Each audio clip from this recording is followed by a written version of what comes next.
여러분 제목 한번 같이 따라해 볼까요? 아가페 사랑의 공동체가 됩시다. 아가페 사랑의 공동체가 됩시다. 여러분 이 설교 제목이요, 머리로만 하는 관념이 아니라 우리 신앙생활의 중심이 되는 은혜가 되기를 축복합니다. 최근에 제가 이제 기도를 하는데 머릿속에 사랑이라는 말이 계속 이제 머릿속에서 떠나질 않았습니다. 아마도 예수님의 사랑이 제가 제 마음 가운데 아직도 부족해서도 그런 것 같고, 또 제 마음 가운데 우리 교회도 사랑이 지금도 너무나 많지만 더 풍성해지는 사랑의 공동체가 되었으면 좋겠다라는 소원을 가지고 있어서 그런 것 같습니다. 그래서 제가 하나님께 계속 물어봤어요. 하나님, 2024년에는 우리 공동체가 어떻게 더 성숙해지시기를 원하십니까? 그런데 이제 그렇게 기도하면서 물어보는데 그런 마음이 들었습니다. 2024년에도 진짜 예수님의 마음으로 서로 더 뜨겁게 사랑하는 공동체 되게 하여 주옵소서. 여러분 2023년 한번 쫙 돌아보세요. 어떤 것 같으세요? 여러분은 예수님의 사랑으로 남편을 사랑하신 것 같습니까? 네. 아이고 직원사님 당당하십니다. 예수님의 사랑으로 아내도 사랑하셨습니까? 자녀들 벌써 사랑이 넘치네요. 제 이쪽 보고 설교해야 될 것 같아요. 자녀들도 그렇게 사랑하셨습니까? 근데 여러분 중요한 건 자녀들이 그렇게 느껴야 합니다. 예수님의 사랑을 충분히 후회 없이 실천했냐? 이렇게 물어보면 저는 그렇지 못했습니다라고 하나님께 얘기할 것 같아요. 저와 여러분이 이 말씀을 통하여서 정말 그 예수님 사랑의 공동체가 되고 우리의 가정에, 우리 자녀에게, 남편에게 그렇게 실천할 수 있는 은혜가 있기를 축복합니다. 아멘. 여러분 캐나다 심리학자 존 리라는 분이요, 사랑의 본질에 대해서 6가지로 구분을 하셨어요. 제가 한번 이 사진을 한번 보여드릴게요. 한번 보세요. 첫 번째는 에로스 사랑인데, 에로스 사랑은 낭만적인 사랑이라고 해서 이런 사랑은 눈에 보이는 사람의 매력을 중시하는 사랑이라고 말을 합니다. 또 두 번째는 루두스라고 해서 게임식 사랑이라는 거예요. 이거는 상대방이 서로 언제든 떠날 준비가 되어 있고 상대방을 재미로 만나는 잘못된 사랑을 말합니다. 세 번째는 스톨게 사랑이라고 해서 이 사랑은 우정에서 시작되는 것으로 가까운 사람들끼리 자연스럽게 형성되는 사랑을 말합니다. 다섯 번째는 매니아 사랑. 매니아 사랑은 말 그대로 질투하는 사랑입니다. 그러니까 서로 집착하는 관계의 사랑을 말합니다. 이런 사랑은요, 상대방의 기분을 전혀 고려하지 않고 나한테만 집착해 주기를 원하는 사랑을 가리켜서 매니아 사랑이라고 해요. 자, 마지막으로는 사랑의 최상의 사랑이라고 볼 수 있는 아가페 사랑이 있습니다. 이 아가페 사랑은 이기심이 없는 사랑입니다. 남을 위하여서 이타적인 사랑으로 자기 자신을 희생하고 헌신하는 사랑을 가리켜 아가페 사랑이라고 말합니다. 그럼 여러분, 그리스도인들이 해야 될 사랑은 당연히 무엇이겠습니까? 아가페 사랑이겠죠. 오늘 고린도전서 13장이 사랑장이라고 불리우는데 이 아가페 사랑이 무엇인지 자세히 설명을 하고 있습니다. 근데 바울이요, 이 사랑이라는 한 주제를 가지고 본문 13장 전체를 사랑장으로 다루는 이유가 있었어요. 그 이유가 무엇이냐면 자신이 개척한 고린도 교회 안에 너무나 많은 문제들이 일어나기 시작했기 때문입니다. 아시다시피 여러분, 고린도 교회는요, 세상에서 잘 나가는 사람들이 많이 모인 곳이었어요. 고린도 교회 안에 성도들은 유독 다른 교회들보다 하나님의 특별한 성령의 은사도 많이 받았습니다. 그런데 은사들도 그렇게 많고 능력도 많은데 사랑이 식어져 가기 시작했던 거예요. 그래서 교회 안에 분쟁이 일어나기 시작합니다. 사도 바울이 고린도전서 1장부터 그 문제들을 쫙 나열하는데, 첫 번째로는 교회 안에 성도들끼리 파당을 만들기 시작했어요. 교회 성도들이 자신의 선호도에 따라서 나는 바울파고, 나는 아볼로파고, 나는 게바파고, 나는 그리스도파다 이러면서 서로 편가르기를 시작한 거예요. 요즘 말로 말하면 교회 안에서 김 목사가 최고야, 이 목사가 최고야, 박 목사가 최고야, 이런 식으로 인간의 관점으로 자신의 편을 가르기 시작한 거예요. 게다가 분쟁의 이런 파당의 문제만 있었던 것이 아니라 고린도 교회 안에 이런 파렴치한 일이 있었어요. 고린도전서 5장 1절 한번 보세요. 너희 중에 심지어 음행이 있다 함을 들으니 그런 음행은 이방인 중에서도 없는 것이라 누가 아버지의 아내를 취하였다 하는도다. 이런 말도 안 되는 죄가 일어나고 있는데 지금 그 다음 절이 더 가관이에요. 5장 2절 한번 보여주세요. 그리하고도 너희가 오히려 교만하여져서 어찌하여 통한이 여기지 아니하고 그 일 행한 자를 너희 중에서 쫓아내지 아니하였느냐. 그러니까 지금 교회 안에서 이런 파렴치한 죄들이 일어나는데 공동체 모든 성도들이 그럴 수도 있지 하면서 그 죄들을 허용하기 시작했다는 거예요. 그뿐만이 아니에요, 여러분. 교인들끼리 서로 싸워서 법정에 고소를 하지 않나. 남녀 간의 권위의 문제로 서로 다투고 은사를 가지고 서로 경쟁하기 시작하고 부활을 부인하기 시작하고 온갖 별의별 문제가 다 일어났어요. 여러분, 우리가 이것을 통해 고린도 교회가 부족했던 것이 무엇인지 하나 알 수가 있죠. 그게 뭐냐면 사랑이었다는 거예요. 사랑.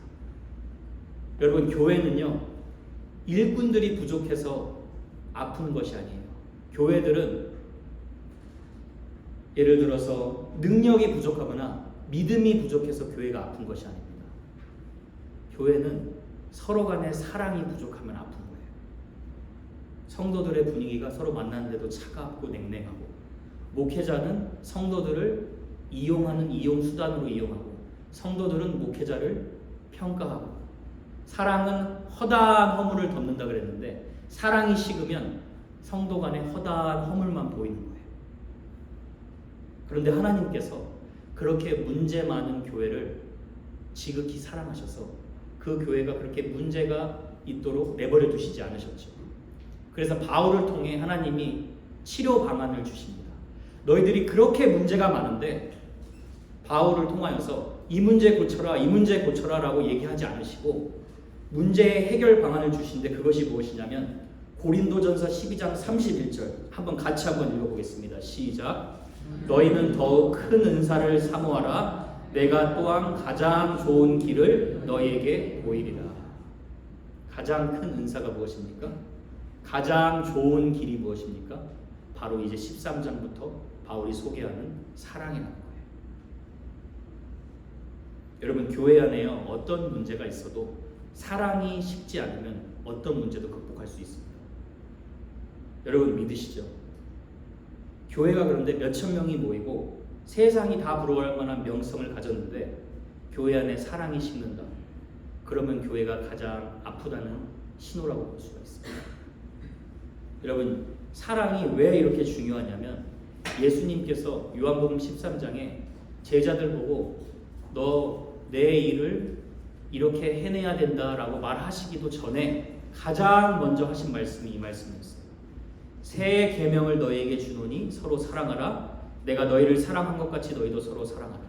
자, 서로 사랑하면 어떤 일이 일어납니까? 35절에 너희가 서로 사랑하면 어떻게 돼 있죠? 이로써 뭐라고 나와 있어요? 모든 사람이면 교회 안에 사람들만 말하는 것입니까? 아니에요.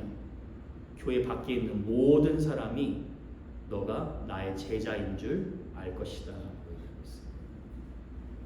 그 어떤 것보다도 예수님의 제자됨의 증거가 뭐냐? 결과가 무엇이냐? 형제와 형제끼리, 자매와 자매끼리, 형제 자매끼리 서로 뜨겁게 사랑한다는 거예요. 그래서 프란시스라는 학자가 그런 말을 했어요. 한번 들어보세요.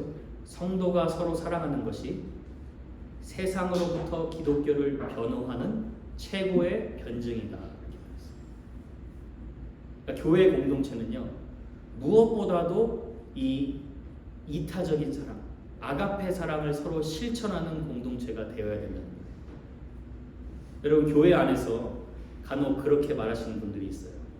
저는 이 자매하고 정말 스타일이 안 맞아요. 정말 저 자매하고는 성격이 안 맞습니다. 저희 이수 자매하고 성격 잘 맞습니다. 네. 취향도 안 맞고 관심사도 다르고. 물론 여러분 그럴 수 있죠. 세상에서는요, 효율적이고 능률적이게 일하기 위해서 성격 안 맞고 손발이 안 맞으면 사람을 다 내칩니다. 그래서 끼리끼리 취향사대로 관심사대로 성격대로 뭉칩니다. 그런데 교회 안에서 그런 일이 일어나면 어떻게 될까요? 사도 바울이 경고하는 거예요. 무늬만 남은 종교적인 집단으로 변질될 수 있다는 거예요. 그래서 교회 공동체 안에서는요, 속된 말로 이 사람이 나랑 징하게 안 맞아도 이 사람하고 맞추어가는 것을 배우는 것이고, 내가 정말 사랑하지 못할 이 사람을 사랑하는 법을 실천하는 훈련장이 교회예요. 그래서 여기서 훈련하고 밖에 나가서 세상에서는 경기장이에요. 교회 안에서 가정 안에서 훈련되어야 세상에서 진짜로 아가페 사랑을 보여줄 수가 있습니다. 사도 바울이 여러분 그래서 그런 말을 해요. 갈라디아서 6장 2절에 보면 이런 말을 해요. 같이 한번 읽어볼까요? 시작. 너희가 서로 짐을 서로 지라 그리하여 그리스도의 법을 성취하라. 자 여러분, 짐을 서로 지라는 것은요, 서로의 부담을 덜어주라는 얘기예요. 부담을 갖다 주라는 얘기가 아니에요. 예를 들어 여러분, 서로 짐을 진다는 것은요, 이런 뜻이에요. 모세가 아말렉과 전쟁하는 이스라엘을 위해서 두 손 번쩍 들고 지팡이를 들고 산꼭대기에 올라가서 기도를 하죠. 근데 모세의 손이 피곤해서 손이 내려옵니다. 그랬더니 아론과 홀이 돌 2개를 딱 갖다 줘서 손을 받치게 하고, 모세가 너무 힘드니까 아론과 홀이 손을 번쩍 들어서 올려줘요. 이 모습이 서로의 짐을 지어주는 거예요. 만약에요, 서로의 짐을 지지 않고 아론과 홀이 당시에 가서 그러게 평상시에 밤새 기도하는 것 좀 연습 좀 하지 그랬어요. 기도하는 건 그렇게 몰라서 어떻게 무슨 이스라엘 백성을 이끈다고. 이게 다 사람이 식은 모습이에요. 그렇죠? 그런데 그렇게 했을 때 해가 지도록 손이 내려오지 않았더라 그랬어요. 그래서 전쟁에서 승리했어요. 여러분, 전쟁에서 승리하는 것은요, 서로의 짐을 지고 서로 뜨겁게 사랑하는 거예요. 2024년에 저와 여러분이 승리하는 방법은요, 어떤 화려한 방법이 아니라 아가페 사랑으로 서로를 사랑하는 거예요. 여러분은 어떻습니까? 여러분의 삶이 옆에 사람 한번 쳐다보세요. 딱 보면은, 이분을 딱 보면 내 짐을 지어주고 계신 분 같다. 이러면 여러분 지금 잘하시고 계시는 거예요. 근데 여러분은 열심히 한다고 신앙생활 하는데 상대방이 여러분을 보면서 왜 이렇게 나한테 부담을 주냐, 이러면 이건 아가페 사랑이 아니에요. 보통 저희 와이프가 우리 의찬이한테 제일 잘하는 말이에요. 엄마 도와준다고 뭐 이것저것 다 꺼내요. 설거지 옆에 딱 붙어 있어요. 엄마 도와준다고 하는데 저희 와이프가 항상 하는 말이 있어요. 의찬아, 가만히 있는 게 도와주는 거야. 이러면 짐을 주는 거예요. 나는 열심히 도와준다고 하는데 상대방에게 짐이 될 수가 있어요. 근데 하나님은 짐을 덜어주는 거예요. 그렇게 해서 그리스도의 법을 성취하는 거예요. 그리스도의 법이 뭐예요? 하나님 사랑, 이웃 사랑. 그걸 어떻게 성취하냐? 서로의 짐을 지어주는 거예요. 여러분, 2024년에 저는 여러분이 서로의 짐을 어떻게 질 수 있나, 사랑에 고민하고 그 짐을 질어줄 수 있는 여러분 되시길 축복합니다. 이렇게 바울이 사랑을 강조한 이유가 13장 1절에 나오는데 1절 한번 보여주세요.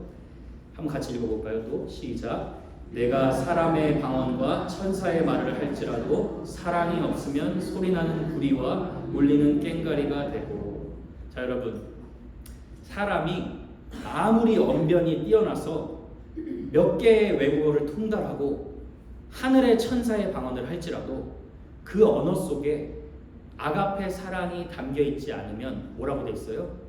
울리는 꽹과리 소리, 노이즈 경이라고 해요. 그러니까 시끄럽게 들리는 거예요. 나는 방언을 하는데, 나는 상대방에게 진리의 말씀을 말하는데 그 말씀에 사랑이 들어있지 않으면 상대방이 느끼기에는 그냥 시끄럽기만 한 거예요. 여러분, 제가 청년들과 제자반에서 상당히 기분 좋았던 일이 한 번 기억이 나요. 5명이 모여서 각자 어떤 성령의 열매가 우리 삶에 가장 부각되는지 서로가 서로를 평가하는 시간이 있었어요. 우리 작년반 이번 다음 주 다가오는 주에 할 겁니다. 근데 정원군이 인내의 열매였어요. 좀 그렇게 보이시죠? 그리고 준석군은 뭐였냐면 faithfulness였어요. 충성의 열매. 다 그렇게 끄덕끄덕 하시니까 다 동일하시는 것 같아요. 근데 이슬양은 골고루 많았어요. 여자들 역시 더 믿음이 좋은 법입니다. 근데 저는 어떤 열매가 나왔을 것 같아요. 여러분이 한번 개수해 보세요. 그렇게 없나요? 저는요 다른 청년들이 얘기한 건 귀에 들어오지도 않았어요. 준석군이 저한테 목사님은 사랑의 열매가 많은 것 같아요. 그래요. 사람이 자기가 듣고 싶은 것만 들어요. 제가 기도하던 부분인데 사랑의 열매가 많았다 하니까 참 기분이 좋더라고요. 근데 여러분 만약에 제가 저를 평가하는데 목사님 말씀은 잘 전해주시는데 저를 전혀 사랑하는 것 같지가 않아요. 그럼 저는 하나님 앞에서 봤을 때 빵점 목자라는 거예요. 바울이 이거를 포인트하는 거예요. 고린도 교회에게. 너희가 이렇게 문제가 많은데 너희들이 가장 추구해야 될 것이 뭐냐면 서로 짐을 지어주고 이타적인 사랑으로 서로를 희생하는 이 아가페 사랑을 실천해야 한다. 이 얘기를 하는 거예요. 이것이 가장 좋은 길이다라고 얘기를 하는 것입니다. 여러분 고린도 교회만 사랑이 없던 문제를 겪었던 것이 아니에요. 계시록에 보면 예수님이 에베소 교회에서 대해서 진단을 하시는데 먼저 여러분 에베소 교회의 칭찬을 한번 들어보세요. 자 2절 보여주세요. 내가 내 행위와 수고와 네 인내를 알고 또 악한 자들을 용납하지 아니한 것과 자칭 사도라 하되 아닌 자들을 시험하여 그의 거짓된 것을 내가 드러낸 것과 또 네가 참고 내 이름을 위하여 견디고 게으르지 아니한 것을 아노라. 여러분 교회에 대해서 대단한 칭찬이죠. 그렇죠? 수고와 인내가 있는 열심이 있는 교회예요.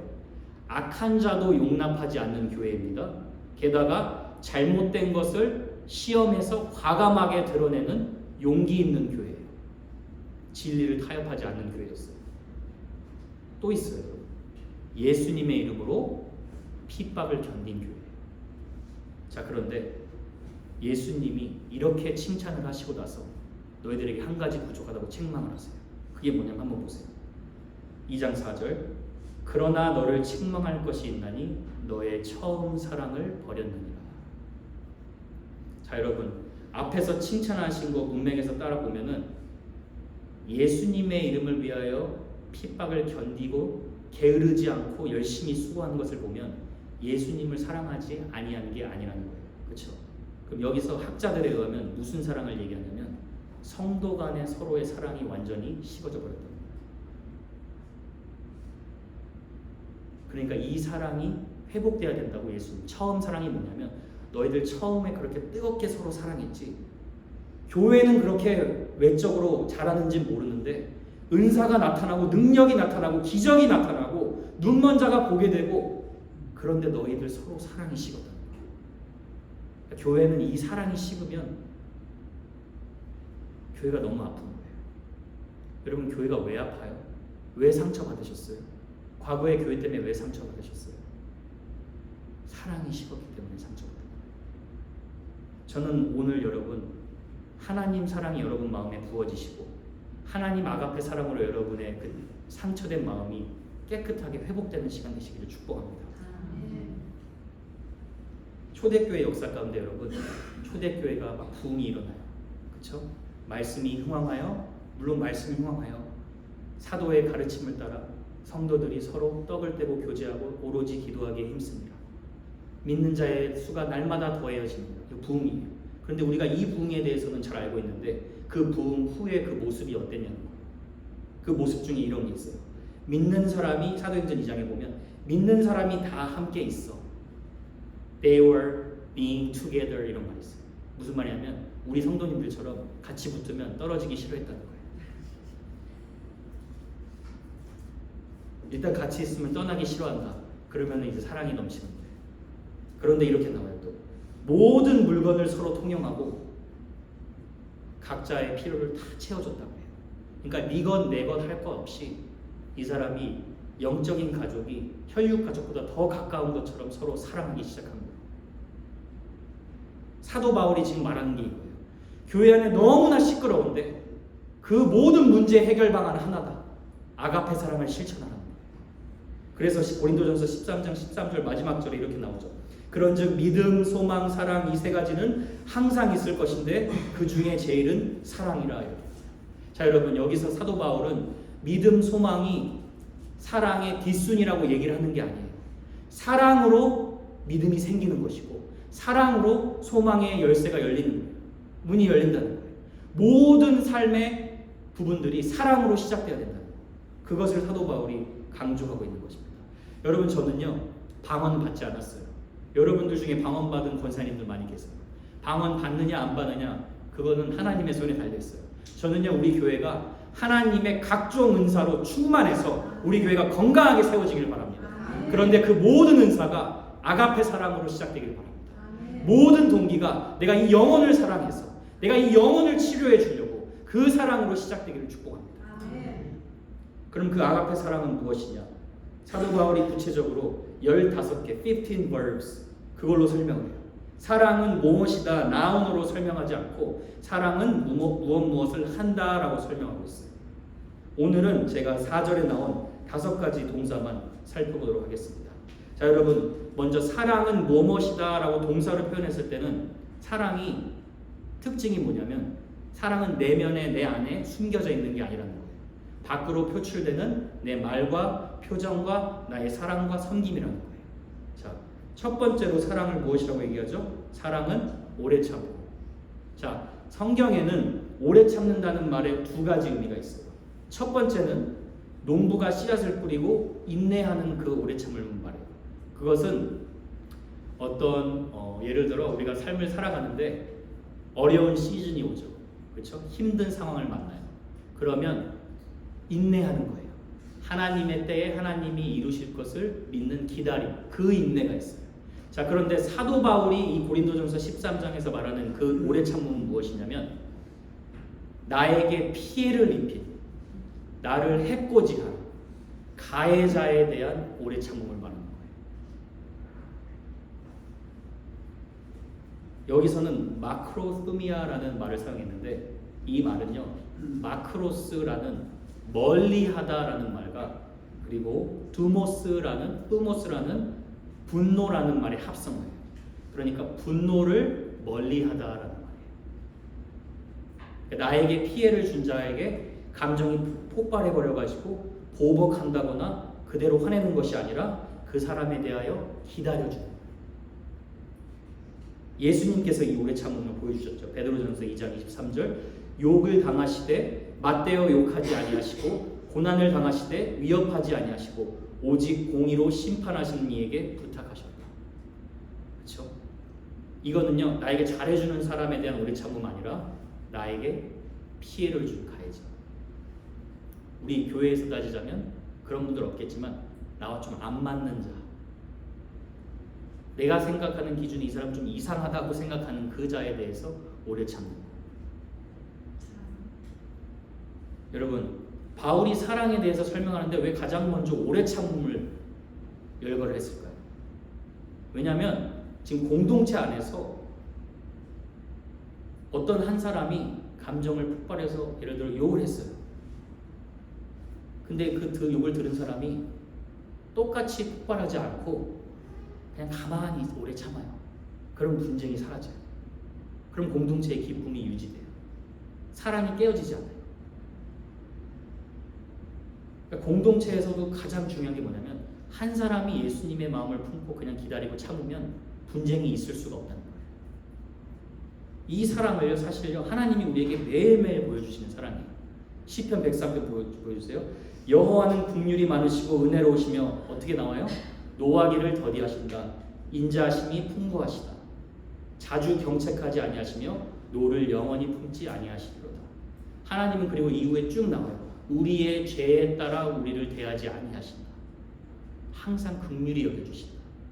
하나님이 여러분을 매일 보면서 매일 기다려주고 계세요. 왜요? 예수님 안에서 여러분은 하나님의 사랑받는 딸이고 사랑받는 아들이기 때문에. 그 오래 참음은 무한한 거예요. 그러니까 그 오래 참음 여러분이 받으셨으니까 여러분도 다른 사람에 대하여서 여러분에게 해코지한 사람에 대하여서 그렇게 참을 수 있다는 거예요. 두 번째로는 오래 참음이 나에게 피해를 준 자에 대해서 보복하지 않는 이런 소극적인 형태의 사랑이라면 온유하다. 그렇죠? 사랑은 온유하다. 크래시투오마 이 말은요. 보다 적극적인 의미에서 오래 참고 가만히 있는 것뿐만 아니라 가해자에게 친절을 베푼다라는 의미예요. 여러분 보통 온유하다라는 말을 생각하면 우리는 성격이 온화하고 아니면 weak, 좀 약한 사람에 대해서 온유하다고 생각을 해요. 그런데 성경적인 의미의 온유하다는 말은 가해자에게 나를 해코지하는 자에게 친절을 베푼다. 친절을 베풀어서 남을 유익하게 한다. 그런 뜻을 가지고 있어요. 마태복음 11장 29절에 보면 여러분 11장 28절은 너무 다 잘 아시죠? 수고하고 무거운 짐진 자들아 다 내게로 오라 내가 너희를 쉬게 하리라. 근데 여러분 예수님의 쉼을 받으려면 한 가지 조건이 있어요. 이게 뭐라 그래요? 예수님께 일단 와야 되죠. 그런데 거기서 끝나지 않아요. 너희는 뭐라고 나오죠? 이렇게 얘기해요. 예수님. 나는 마음이 온유하고 겸손하니 나의 멍에를 지고 내게 배우라 그래요. 그리하면 어떻게 해요? 그리하면 너희가 쉼을 얻으리니. 이 세상에 그냥 자기의 감정대로 자기의 분노대로 폭발해서 사는 사람들 너무나 많은데 너는 예수님의 온유의 길로 살아가면 사실 네 마음이 더 쉼을 얻는다는 거예요. 여러분 분노하고 보복하면 내 마음이 불편해요. 예수님 온유의 길로 가면 사실 내 마음이 쉼을 얻는다는 거예요. 여러분 저는요 이 말씀 붙들고 기도하면서 지금 여러분이 우리 성도님들 가운데 교회 때문에 가족 때문에 상처받은 분들이 얼마나 많으세요? 또 누군가 때문에 어떤 일 때문에 상처받은 사람이 얼마나 많으세요? 그런데 여러분 보복이 아니라 예수님이 여러분을 끝까지 붙들어 주시고 품어 주신 것처럼 여러분이 오래 참는 것으로 끝나는 게 아니라 내가 가서 친절을 베푸는 거예요. 내가 그 사람을 사랑하겠습니다. 내가 끝까지 예수님 사랑을 다하겠습니다.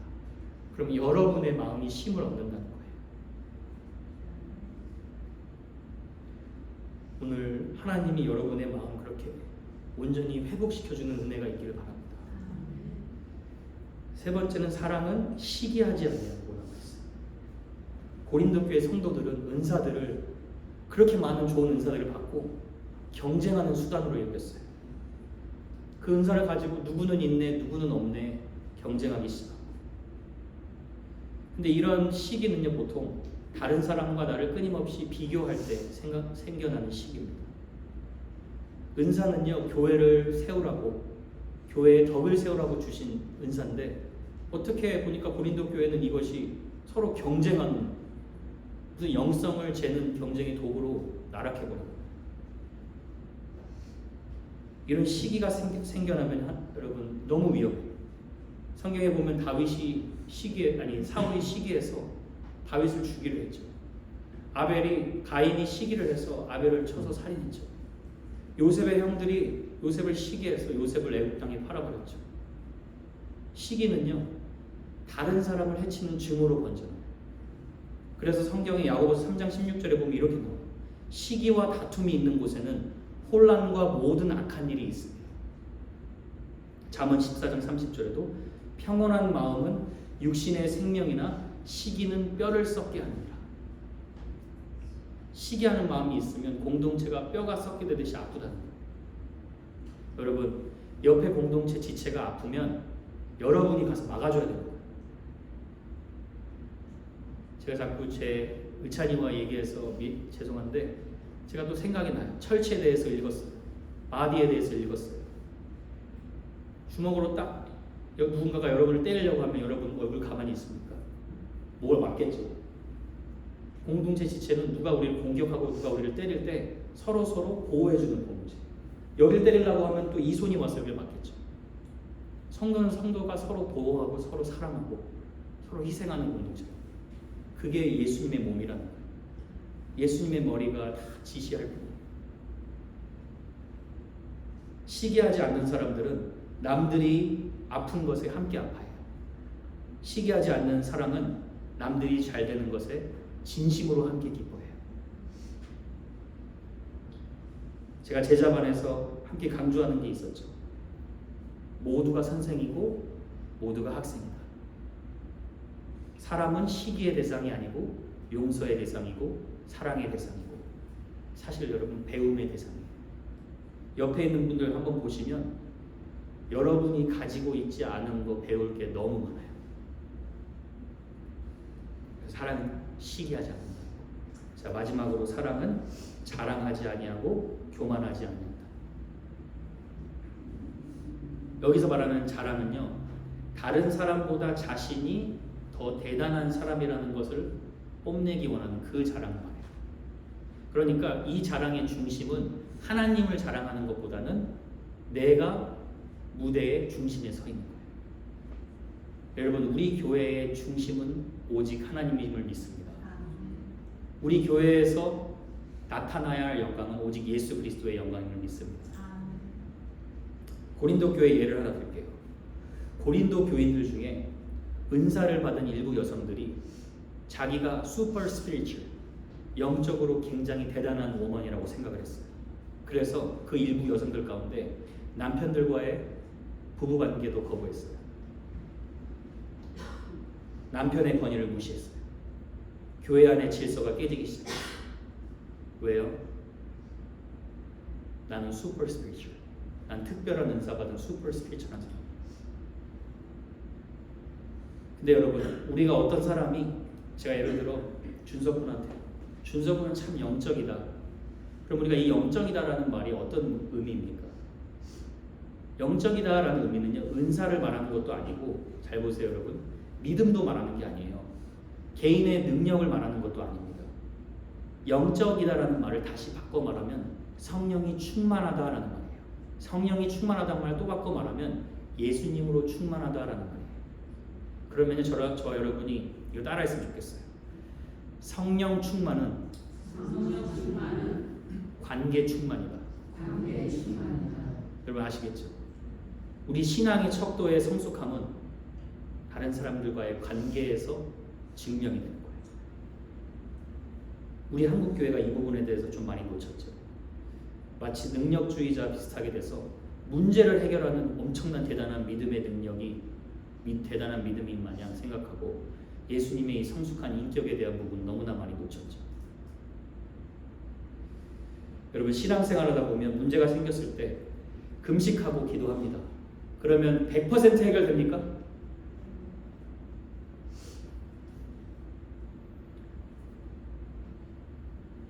하나님이 물론 위기의 순간에 피할 길을 주시고 문제 해결해 주세요.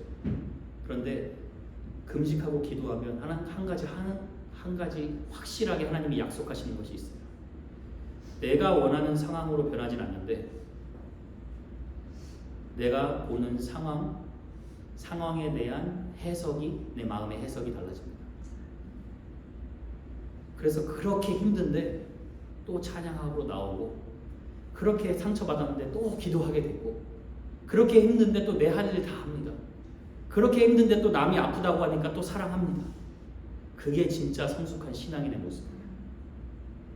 사랑하는 성도 여러분, 우리 오늘 하나님께서 이 사랑에 대해 말씀을 주셨는데 여러분의 삶에 어떤 사랑의 측면들을 회복해야 합니까?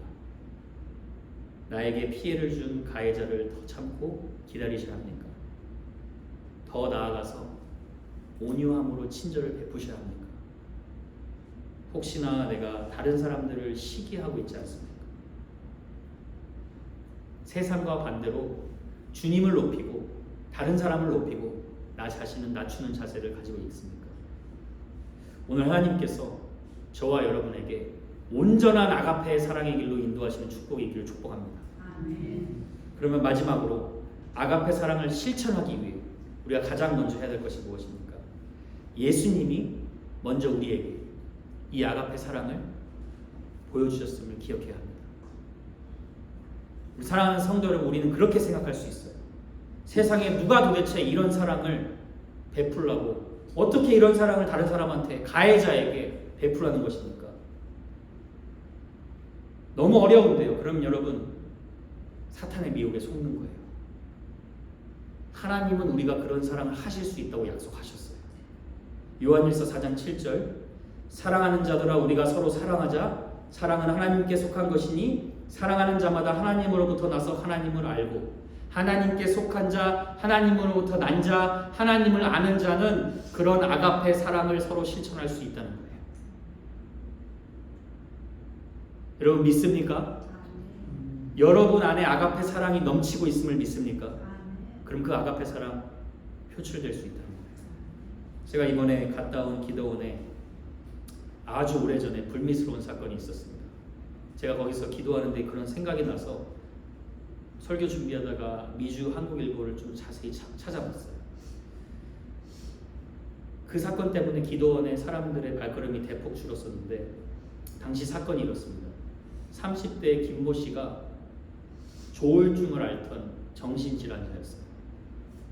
그런데 예배를 드리고 있는데, 예배를 드리는 도중에 목사님과 사모님에게 다짜고짜 찾아와서 수십 차례 칼을 찌른 거예요.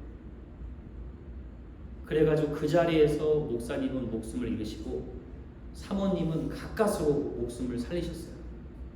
그리고 그 사모님이 6년 후에 다시 기도원에 돌아와서 인터뷰를 했어요. 근데 그 인터뷰 내용을 제가 읽으면서 참 많이 울었습니다. 사모님은요, 그 몸이 회복하는 기간 동안에도 기도원에 행여나 자신으로 가족으로 일어난 불미스러운 사건 때문에 기도하는 사람들의 발걸음이 멈추지 말게 하소서, 그것을 걱정했다는 거예요. 그리고 그분이 이렇게 말하셨는데 한번 들어보세요. 기도원은 살인의 피가 아닌 남편이 순교한 십자가 보혈이 흐르는 곳입니다. 아직도 하나님이 임재하는 성스럽고 거룩한 곳입니다. 그리고 계속 들어보세요. 남편이 14군데 칼이 찔려 온몸에 피가 폭포수처럼 흘러내리던 모습을 보는데 제가 십자가의 사랑을 더 온전히 느꼈습니다. 오히려 예배당에서 거룩하게 순교할 수 있었다는 것이 위로가 되고 감사했습니다. 여러분, 이 사모님이 대단한 믿음을 가져서가 아니죠.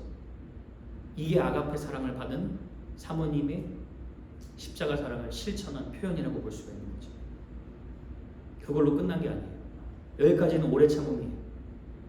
그런데 사모님은 가해자인 김 청년에게 이렇게 말하더라고요. 우리 가족은 김모군을 미워하지 않고 불쌍히 여기며 오랫동안 기도해 왔습니다. 예수님을 영접할 수 있기를 바랍니다. 오래 참고 온유하고까지의 아가페 사랑을 실천한 것이죠. 여러분, 이런 사랑을 할 수 있는 힘이 어디서 나온다고요? 십자가의 사랑. 십자가의 사랑. 여러분, 요한일서 4장 11절 12절 한번 같이 읽어볼게요. 자, 시작. 사랑하는 자들아, 하나님이 이같이 우리를 사랑하셨은즉 우리도 서로 사랑하는 것이 마땅하도다. 어느 때나 하나님을 본 사람이 없을 때 만일 우리가 서로 사랑하면 어떻게 돼요? 하나님이 우리 안에 거하시고 그의 사랑이 우리 안에 온전히 이루어지느니라. 만일 우리가 서로 사랑하면 하나님이 우리 안에 거하시고 어떻게 됐어요? 온전히 이루어집니다. 부족함 없는 아가페 사랑이 온전히 우리 공동체 가운데 이루어질 줄 믿습니다.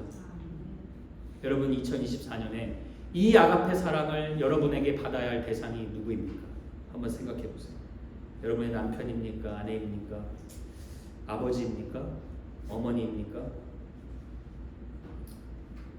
여러분, 이 아가페 사랑 자체이신 예수님이 우리 안에 거하시고 계십니다. 2024년 새해를 통하여서 이 아가페 사랑이 우리 삶에 나타나 우리 교회 공동체가 아가페 사랑이 풍성해져서 하나님이 우리 안에 거하시고 온전히 사랑이 이루어져서 우리 교회의 발걸음을 딛는 영혼마다 상처가 회복되고 예수 그리스도의 사랑을 풍성하게 체험하는 복된 공동체로 쓰임받기를 주님의 이름으로 축복합니다. 아멘.